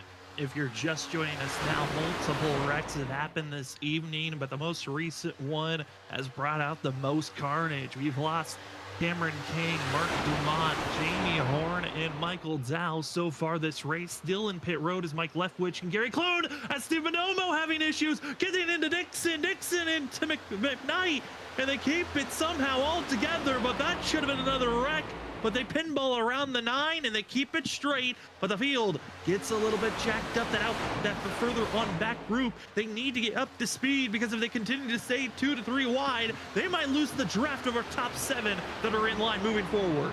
That's very true, and I tell you what a save from Bonomo there. That could have been race over, so great save from him. But like you said, this grouping back here all side by side, 3 wide, they have got to get it figured out, because right now that front group is driving away from them, and right now it's already over almost a 2.5 second gap back to the leader, to Nicholas Snell. So this is tough to see if we're 10th going back. Just give it up. One of you guys have to give it up, and they just don't. They both lose out. Bonomo and Jonathan Smith just ruining their nights together, and multiple drivers with them. They need to get in line, though. It's going to be led by Nicholas Schell in that second pack. They're in line with Adam Gardner, also Jeremiah Stutzman. That's a fast crew that you have in line that's going to be trying to catch up to this front pack that's getting more and more ratcheted up. 13 laps to go, and this is when you got to position yourself in a spot that you can fight for the lead position. And Zach, at this moment, it looks to be Justin McMahon trying his best, but it's Brandon 6 just getting the 24 hole, and it's lonesome up front. This 24 is going to be a sitting duck here in a moment. Oh man, him and the 06, the 24 have just gapped the field. This second grouping, you can see the cars in front of them, yes, indeed, are getting bigger. They're coming in quickly here from 10th on back to catch him. But man, if you're Brandon 6, you pushed, I think, to the point where he couldn't do it no more. You see him back off the 24. I think that motor was about to let go if you went any longer. But it just shows you that 06 can shove. It can, but a big thing here is I think it was just trying to build up spacing so that his teammates of Brandon Dixon as well as Brandon Bowie were able to get in line. So now 6 just has to find an opening, slot his way behind his teammates, and you are dominating this race on the outside, inside, whatever row you want to be in. Those 3 drivers, when they're in line, they're unstoppable and they give each other space. They're all in line on the outside, and it's Joe McKnight tagging along on the outside. That 51 might be in the money spot for one of the best finishes here tonight if he could stay in line, but they're dropping low and giving up on that 51 machine. Oh, the 54 is going to clear the 24, and like you said, the 51 left out the drive, but now he'll have the likes of Jonathan Jennings, the 56 Adam Gardner, and the 22 of Jeremiah Stutzman to help here on the outside line. As now that second group has caught back up. We have a 14-car breakaway at the, or sorry, 15-car breakaway with Tyler Millette right at the end of this grouping. So 15 cars here still with an opportunity with 11 laps to go, and anything is possible right now as Bowie Esports leads 1-2-3 once again. 1, 2, 3, right back to where they're feeling most comfortable, but still lingering on the outside are some fast drivers. You've got Jonathan Jennings, you got Adam Gardner, Jeremiah Stutzman. They've been quick here tonight. They've shown speed, but I got a feeling they don't want the 51 to be that lead driver. I think Jonathan Jennings wants to be the driver pulling along, having the 56 of Gardner just pushing him forward. As there's a little bit of wiggling move, but they're going to do their best to get Joe McKnight moving forward. Big push. The run's building up, but they stall out right when they get to the back bumper of the 54 of Bowie. There's just not enough momentum to get to that top group because they're losing all the speed through the center of the corner. And look right there, they got the side draft actually on Bowie. That pulled the 54 back. Now they're to the 06, and here comes the run. They're going to have a shot at the 03 now as that outside line is stacking up, making the run work. The 51 of McKnight leading this race with 10 laps to go. And dropping immediately to the apron. He's going to back off. It's going to be the 60 machine of Mike Leftwich as he lets the pack race on. Lap car going to go a 9th lap down. But Ryan Dixon, Joe McKnight talked about those underdog stories, the Cinderella stories at the end of the night. Who could show up? And it's Joe McKnight. 9 laps to go for the 51, who's just getting a monster shove. But Jonathan Jennings doesn't want to work with him. Jonathan Jennings jumps down, brake checks practically the field. The 91 blew up, it looks like. His engine is going away as the 91 stays low and is heading to pit road. Well, that would explain why the sudden loss of speed there for that 91, and that is tough for Jennings, who was pushing the 51 so well. But now Gardner, the winner last season of multiple different super speedways, he's got himself back up front to help with Jeremiah Stutzman. This is all going sideways here late in the going here at Doghouse. If you looked at every super speedway won in that 2024 season 1, it was all won by one driver. Oh no, it's Joe McKnight spun around. Oh no, McKnight going around after leading just 2 laps ago, Sam, and that right there, I think, is going to be from a little bit of 2 drivers going for the same real estate on the track there. I think him in between the 51 and the 31 there of Eric Warman. So tough ordeal, but man, re-rack them, restack them. We're ready to go for how this one's shaping up. And just like that, more factors taken out of this race as Joe McKnight, after giving the shove, just lost all momentum. You see there, Dixon blinking out for a quick moment, gets the 51 pushed to the middle and just continues to lose all type of momentum. No one's giving a big bump, but as McKnight does kind of a lazy move to the high side, there, Eric Warman, he tries to carry the momentum. Kind of looked like he hesitated that he was going to give the push, and then Joe McKnight didn't like the fact that 31 was trying to go to the outside, moves up, and just wrecks himself off the nose of the 31 machine. Sometimes it's easy to make that last second, split second call just a little bit too late. And I think McKnight, wanting to get up in front of that 31, tries to close that door, but the 31 is already there. So that's super speedway racing for you if you've ever seen it, because man, it's split second decisions that either equate to big gains or big losses. So that's a tough break for the 51 who was leading there.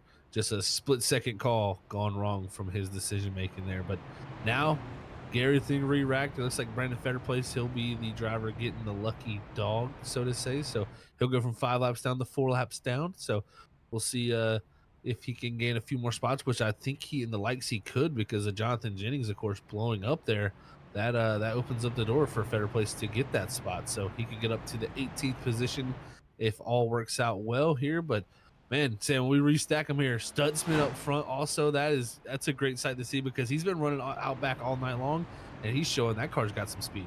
Yeah, it's got some great speed. I think this is going to be the most interesting restart of the night with the fact that we've got Dixon, Six, and Bowie going to be in the middle of this field. I mean, this pack is shrinking quite quickly after these last 3 cautions that have come out. As again, Cameron King out of this race early with packet loss. Then involved in earlier incidences was Mark Dumont. Our second big one of the day, we lost Jimmy Horn. Kevin Thompson still in pit road with required damage. Michael Dow also involved with that second caution. He's out of this race. Gary Clune was able to get back out on track, but he's 14 laps down. Nicholas Atwood, he dropped out of this race, but he's 10 laps down. Mike Leftwich, he's 9 laps down. Federer Place 4 laps down. Jonathan Jennings just blew up his engine on that last run. We're losing drivers left and right that are on the lead lap. And with Christopher Simon, Steve Minomo into pit road, they're going to have to see that they can stay on the lead lap. But this is a wreck and an incident that honestly kind of shrinks this field to now there might be only 14 true drivable and chances of drivers that can fight for this win here tonight. But with the lack of laps that we're going to have when we go green once again, it might only be our top 8 that have a chance to win this race unless they wreck themselves and give a chance for everyone further on back on that white flag. That's what I was about to say, Sam, is that white flag flies, man, and you're racing a super speedway race, you could be running back in 13th, 14th, 15th, like the likes of Warman, McKnight, and Smith are, and it just breaks loose in front of you, and you just find your way through to a great finish. So we've seen it multiple times. It's definitely possible, but I think definitely you want to be up in almost that top 8 grouping if you want to have a shot, so to say, for this victory. So it's going to be wild when the green flag finally does drop here as we get them back double filed up, but we'll see. You know, we saw all night, it's been dominant pushing from the Bowie Esports guys. It seems like they were willing to push a little bit harder earlier than everybody, but once everybody's ramped it up, it seems like people have been able to match that speed of those Bowie Esports cars. And right now it's going to be interesting to see if that grouping back in around the 7th and 8th position can get their way back into the mix, of course. And Brandon Bowie also back in 9th too. So we'll see how these drivers figure all this out, but it'll be 4 to go when we take the green, Sam, and it's going to be mayhem. Well, this could be our final restart of the night or our second to last restart of the night. If we have another caution, we will head ourselves into overtime. We only have one overtime attempt here this evening if needed, and that is if we have a caution flag fly before the white flag is thrown. That last lap is when the white flag will be out, and it's when the leader crosses the line. When iRacing deems that white flag has been out, where once the white flag is out, the race is official, and any carnage that happened, it will not bring out a caution flag. It will be coming down to who can cross the line first from the 17 drivers on the lead lap heading into this restart. Again, 17 drivers enter, but 1 driver will be sent to the end of the line. That's Joe McKnight, deemed with being at fault of that caution. So he has an EOL penalty, but up front, it's Adam Gardner and Jeremiah Stutzman. Gardner, the driver that won every super speedway race last season. He wants to continue on with his streak if possible, but tonight would be the most impressive win as his teammates have fallen left, right, and center. It's now the 56, trying his best to be up front in a scenario to win. Stutzman's been waiting in the back. I mean, other drivers are hoping for their first career wins. Let's see who can cross the line first as green flag is back out in the air. 4 laps to go before we crown a winner here at Daytona.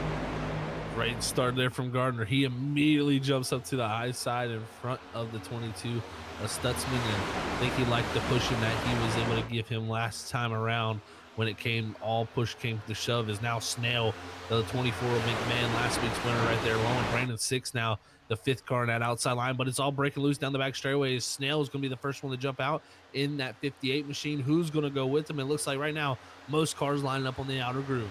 And big pushes on the inside. 58 gets a huge push, but it's going to be Justin McMahon. Brandon 6 going to be on the inside. And a little bit of a tap gets the 24 loose. They keep it together, but it's Gardner still up front. Exit of 4 with 4 laps to go. Going to be 3 when they cross the line. And it's pick and choose who's your friend. Allies might be disappearing, but it's Bowie Esports, majority of them on the outside lane. Six is trying his best to push Justin McMahon, a former winner of this race, a 2-time winner at Daytona. He would love to get his 3rd after winning last week, but it's Gardner losing all momentum. He's stuck in the sucker hole, and he's heading backwards quickly. It's Jeremiah Stutzman up front. 6 bounces the outside. Who will join him? It's Schnell up there.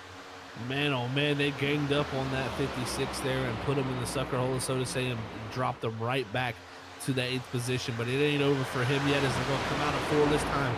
They'll look up to the flag stand. It'll be 2 to go. And once again, Brandon 6 just pushing the car ahead of him way out to a giant lead. This is going to make a big run here for both of these lines. 2 laps to go, and will the run be big enough to bring out a caution, or will we see the white flag and turn this race official? To the outside, not a very late delayed block, gonna be from Stutzman. He holds off Schnell, now gonna be in the middle groove. It allows Brandon 6 to be the lead driver. McMahon now closing in. They're 3 wide all the way through the field. There's the wreck, there's the carnage, but we stay green. No caution flag is thrown. We're heading to overtime.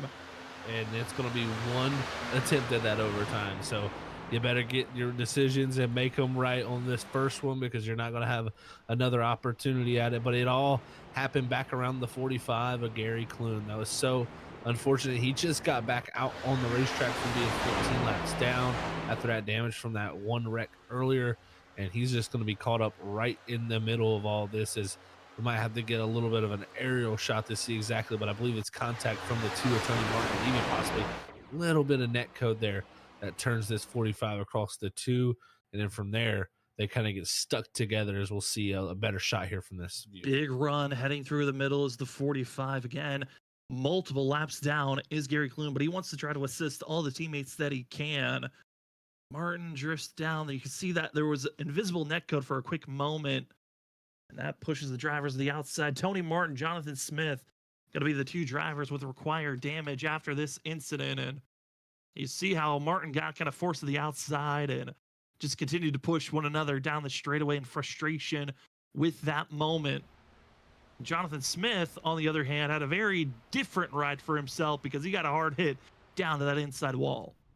Yeah, Jonathan Smith really kind of got the worst of it. He got hit from the likes of Anderson, who got spun around, and from there that shot the 23 into the inside wall, and it was a pretty decent hit on the left front of that car. And usually when we see the front ends of these cars hit the wall like we just saw there, it usually ends up being something broken on the suspension. And I'd imagine the 23, even though no meatball flag, it's actually, I think it just got repaired, but usually you break that suspension with that hit right there. And just a tough way for Jonathan Smith to go out, but I think he'll stay on the lead lap even. Was luckily only a 30-second required damage flag for the 23, so Jonathan Smith will be able to stay out on track and on the lead lap. 16 drivers on the lead lap. We'll see if they all stay on the lead lap currently. Christopher Simon, Steve Minomo, they're into pit road getting service done. They'll be back in 14th to 15th position. And it looks like also Tony Martin's race will be done for the 2, as he is dealing with that required damage. But we are in overtime, ladies and gentlemen. If this is your first time seeing overtime, well, this is slightly different from other leagues that we cover. This is our 1 and only overtime attempt. The way that it goes down is will be a 2-lap shootout. If we under this first lap we get a caution flag, the race will end under yellow, and it's based off wherever iRacing on the last telemetry clocked on where you will finish the race. But if we take the white flag, the gloves are off, the race is official, and it's all about who can cross the line first. Bumping, wrecking, it's most likely going to happen on that white flag. And again, it's all about crossing the line first. And Zach, we've seen incredible finishes here at Daytona when we get to the white flag. But if we see teammates in line, got a feeling that's going to be the grouping that finds themselves up front if they can build up that momentum in the last lap.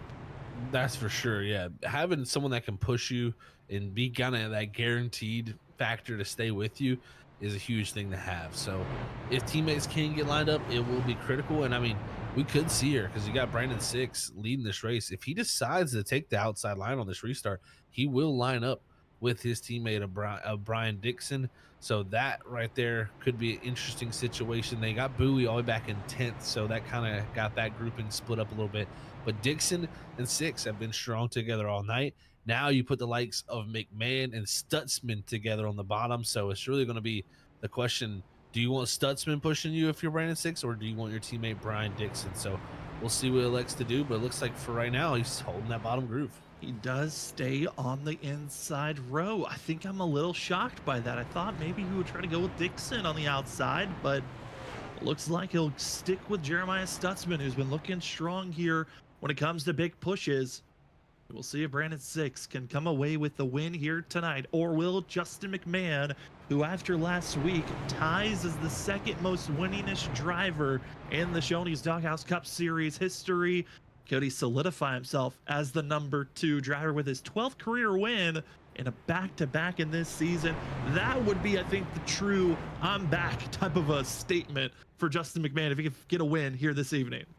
Oh, for sure. If he could go back-to-back, Sam, this would make so much noise. I mean, not only for his opportunities to go fight for a championship, but just a confidence builder. I cannot, stress to everybody out there watching this how much confidence actually matters in sim racing. When you have confidence, it just allows you to do everything a little bit more carefree, believe in yourself, because if you're second guessing moves, especially at a plate track, nothing's going to work out. So McMahon, I think, has brought a ton of confidence in from Rockingham.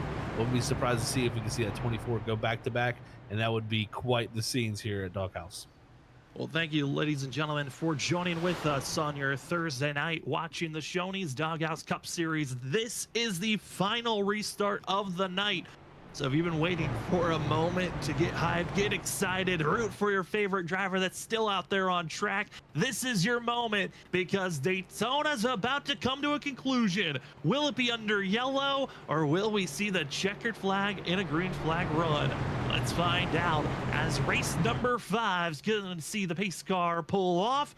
It's Brandon Six on the inside, your control vehicle. Justin McMahon on the outside for the 24. Rest of the field knows it's go time. 16 drivers on the lead lap. Who's going to take the win? It's a great run for our top 3. They're all in line now. And here we go, Zach. It's bobbing and weaving. Who's got the run? It's Stutzman who dives to the inside. Oh, man, what a move from Stutzman. 6 wanted to block it. Now he's going to side draft the 24. Now he's got the help of the 03 of Brian Dixon, and we'll see if that push here can help, because they had such a big run. Now Stutzman was looking to block, but they're going to wreck himself. And they're going to spin. They're going to wreck. And it's Dixon. Is it McMahon? They were so close on who was leading this race. They were side by side at the time of the yellow, and they're still side by side. It looks to be potentially Justin McMahon hoping for the win. We're waiting for official confirmation, but Dixon knows it's still ahead. Dixon looks to be the winner here tonight. Oh man, that was wild. We'll see how it is perceived and lined up here for a second, because I believe they have to wait for the pace car too. So we'll see what's going on with this. But man, oh man, Sam, that right there all broke down as Stutzman went for the big block to cover off the line from Brandon Six and the run from Brian Dixon. And it just caught Brandon Six off guard when the 22 just decided to keep coming up top. It was such a delayed block. I don't know. I understand where he was going to block, but it was so delayed in a slow merge over. It was so late for any type of attempt for Stutzman to block that run that was coming on the outside. But ultimately, the wreck pops up. Brandon Six is going to be, I think, irritated by that situation. But the 06 drivers are trying to catch up to the pace car, because it was at the time of the yellow, and some drivers are going to get their positions back even if they were involved in that wreck. The one driver that won't get that position back should be Jeremiah Stutzman, because it looks like he was the cause of the yellow. But the pace car closing in on crossing the line, and the absolute that we know now based off the running order that our front 2, Brian Dixon, looking for his first win this season. He had shown speed, throughout this season so far, stuck with his teammates, stuck with his foot in the throttle, and it will reward him with the win here tonight at Daytona. Congratulations to Dixon and the rest of the field. They take off, at least for Justin McMahon. Got to be careful. We've seen penalties of drivers losing their positions before they were given the okay to take off. And we'll see if McMahon's gonna get a penalty or not, but they wait for the base car lights to be off. They're off. They should be able to take off and go. And Brian Dixon is your winner here tonight. Oh man, so many crazy scenarios there that played out, and it was so close between this 03 and the 24 of Justin McMahon, and Brian Dixon getting that first win of the season for him, and another win for Bowie Esports, their third of the season.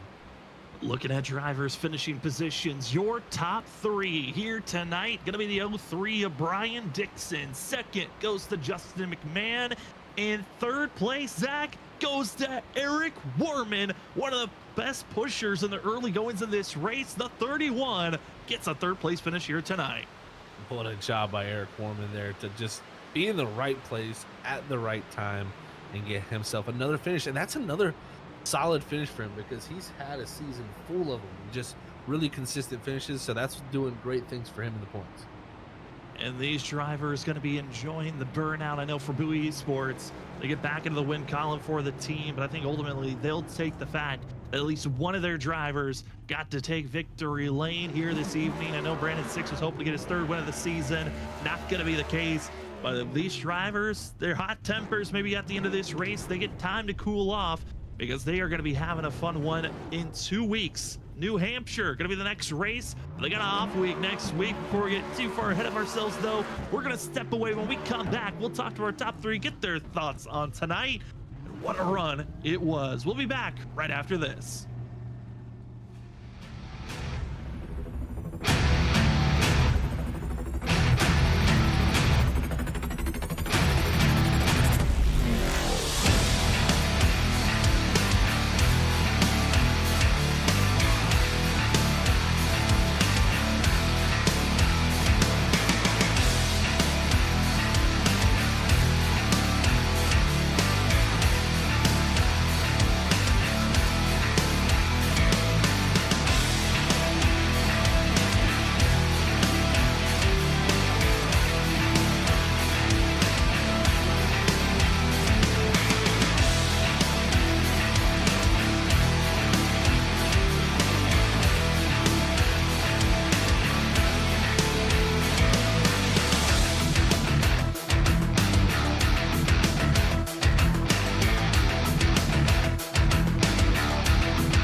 Welcome back, ladies and gentlemen, to the post-race show for the Shoney's Doghouse Cup Series, race number 5 at Daytona.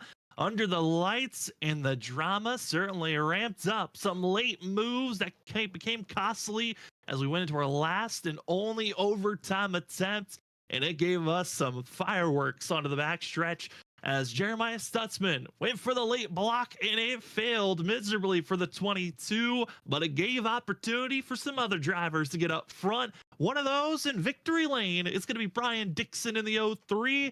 Brian, it's Sam and Zach up in the booth. Congratulations on your win. Man, how are you feeling after that wild finish to tonight's race? I'm pumped. But only my second win in the league, I do believe. That, So, that, That is definitely awesome to hear, Brian. I tell you, man, it was impressive to watch the teamwork from your guys at Bowie Esports. Take us through that because the teamwork seemed like it was on point all night. Now, of course, it broke down there when everybody was wrecking there at the end, but the teamwork was definitely on par. Oh yeah, it's at super speedways. It's all about teamwork. If you don't have teamwork, you're not going to be able to move on the track, in my opinion. It takes more than just two cars to do anything. So teamwork is the main thing on super speedways. So, and thank God I have some good teammates. Yeah, I mean, yourself, the team, they look strong here this evening. Brian, I mean, entering tonight, you only had two top 10 finishes so far in our first four races before tonight's run started. How are you feeling like you can carry tonight's momentum of this win to other racetracks that we're heading to in 2 weeks? I know the upcoming schedule, we got four races before we have another break, being New Hampshire, Michigan, Richmond, and Kansas. Are any of those races kind of popping up that you might have another good run at? I'm still learning this open stuff, the adjustments to do and everything. So, uh, I'll take one race at a time and see what happens. That's all I can really do. Like I said, I'm still learning stuff with the open setup stuff. So, but you never know, you know, I might hit on something during practice. Well, we hope to see more success from you and this O3 team. Brian, congratulations on this win. And before we let you go, the floor is now yours for any other extra shout outs. Yeah, I want to thank Bowie Esports, of course, all my teammates, and the league for letting me join and the nice racing that's going on over here and the broadcast, like always. Well, thank you very much for giving us such a great show to cover. Brian Dixon in the O3, the numbers line up. The third rookie to win this season. Congratulations, Brian, on this win. Enjoy your break, and we hope to see success here in 2 weeks at New Hampshire. All right, thank you guys. You as well. As we move down from victory lane, we go to second place to a driver that we talked to about getting a win last week. Thought maybe he could go back to back, but instead he'll come away second. We got Justin McMahon with this. Justin, I mean, we were bringing up in the booth, if you went back to back, what a statement it would be. But a win, a second place, I mean, it feels like you have been on top of the world these last couple of weeks. How are you feeling here tonight with the finish that you got?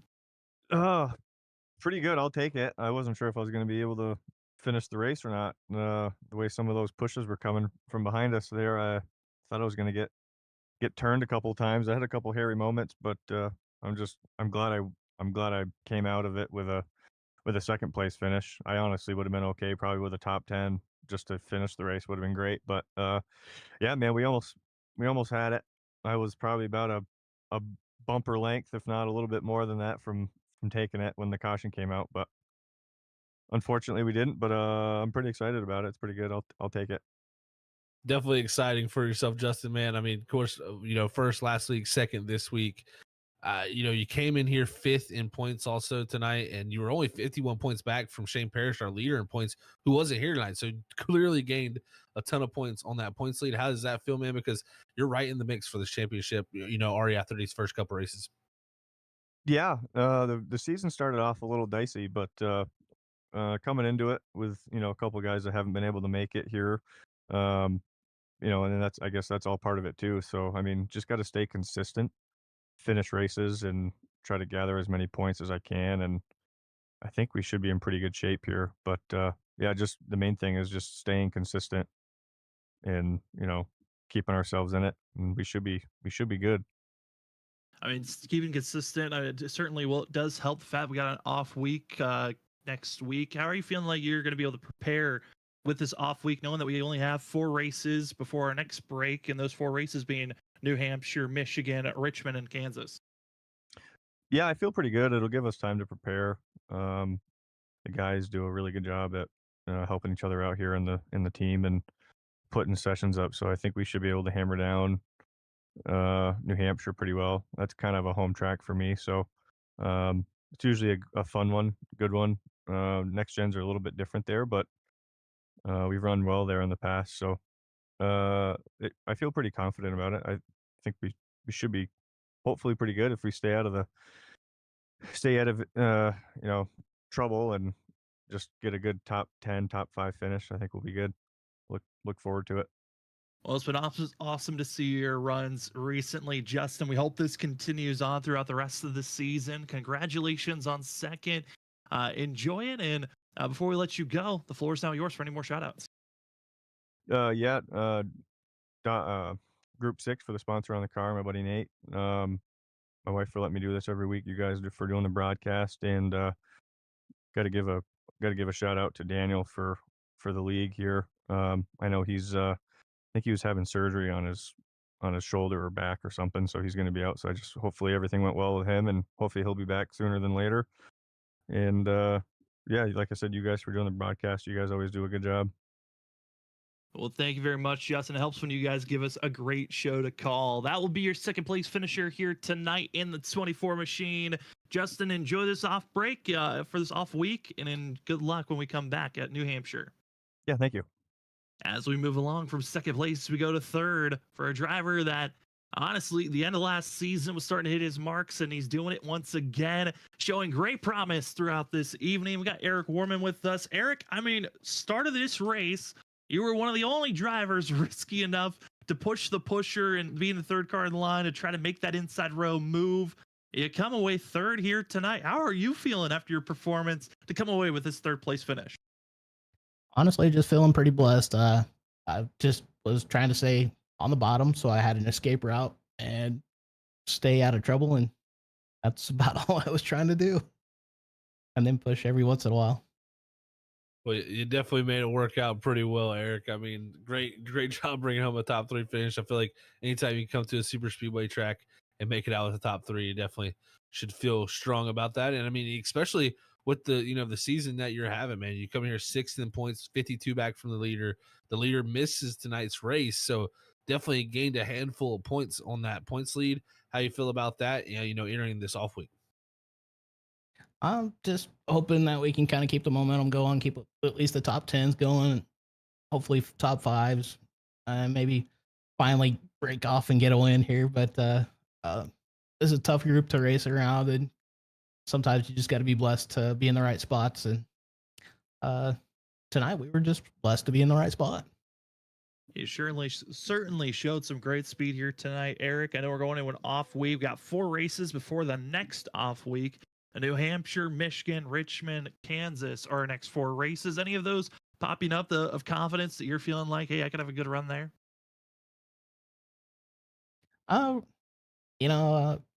I'd love to say Kansas because would be my home track, but every time I race there, it kind of seems to go down the tube. So maybe we can break that chain.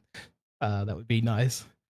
Usually end up having a good race, but then something at the end causes us to get out. But honestly, just ready to get back to the shorter tracks and cookie cutters.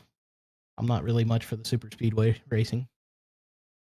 Well, you might not be the biggest fan of it, but you prove that you're someone to work with. Eric, congratulations on third here tonight. And before we let you go, the floor's now yours for any shout outs.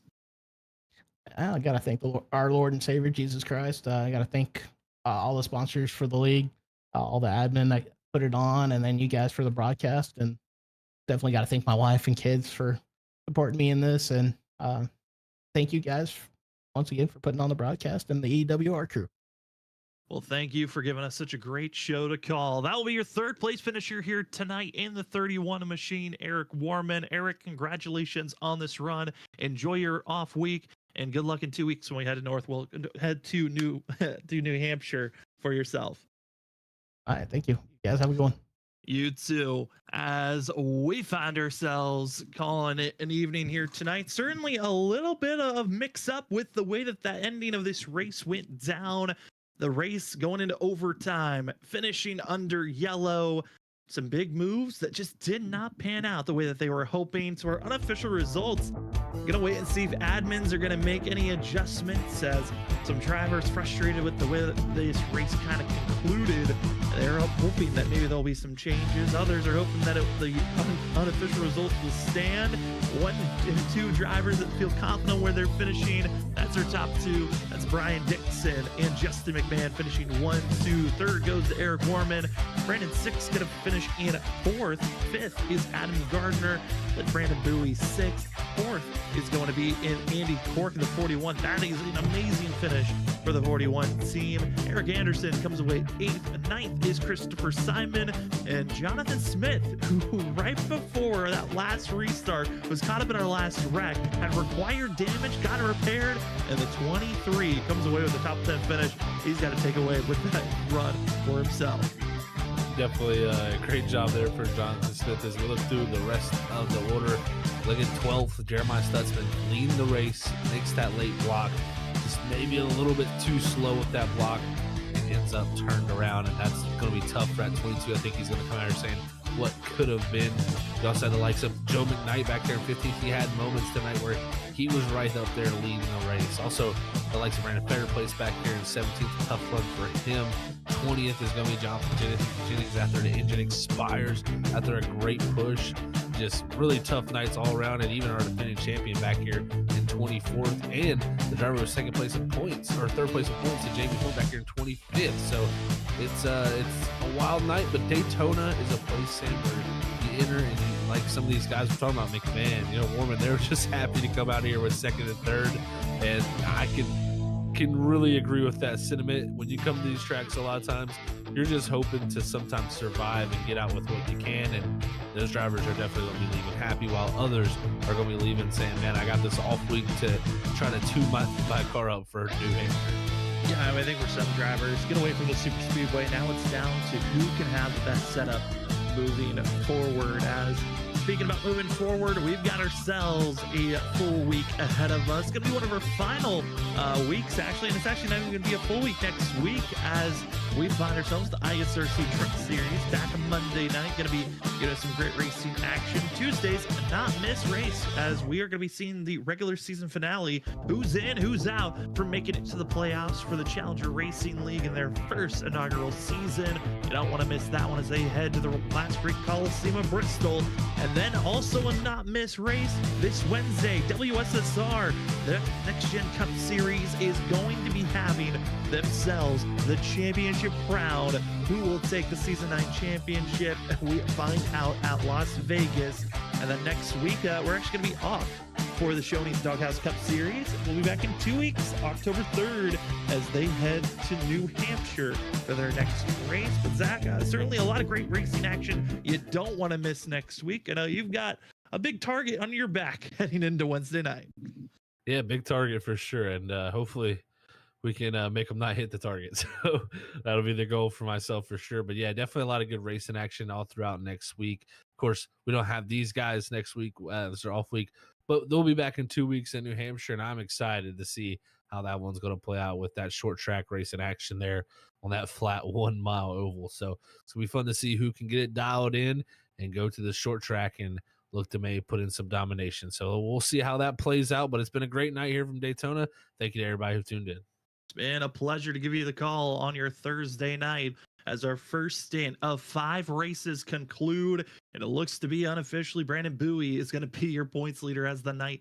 Brandon 6, looks to potentially be taking that crown of the top spot in points after these first 5 races. We take the week off. We'll be back in 2 weeks in October. Crazy to think the year is slowly going away from us here in 2024, but it has been a fun 5 races to call. But for us here tonight, for myself, Sam Dyer, for Zach Hall, for Robert Weir Jr., and everyone else from Freaky Fast Broadcasting, thank you for joining with us on your Thursday night. For those that were in the chat talking with us, to those that were just lurking and watching, and to everyone that rewatches, thank you so much for enjoying our broadcast. If you fully did enjoy it, remember to hit that like button or subscribe. Those are the 2 major ways to let us know that you're enjoying our show.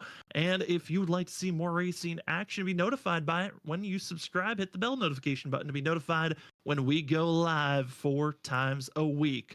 Cannot wait for next week to start as these drivers take the week off. We've got playoffs starting, championships being crowned. It's going to be a blast to call next week, but it first all starts on Monday night. ISRC Truck Series action. They've been mounting up with some drama, and they head to Gateway. That track always brings out some of the flair and some of the most action. You don't want to miss it, as that will be our next Freaky Fast broadcast.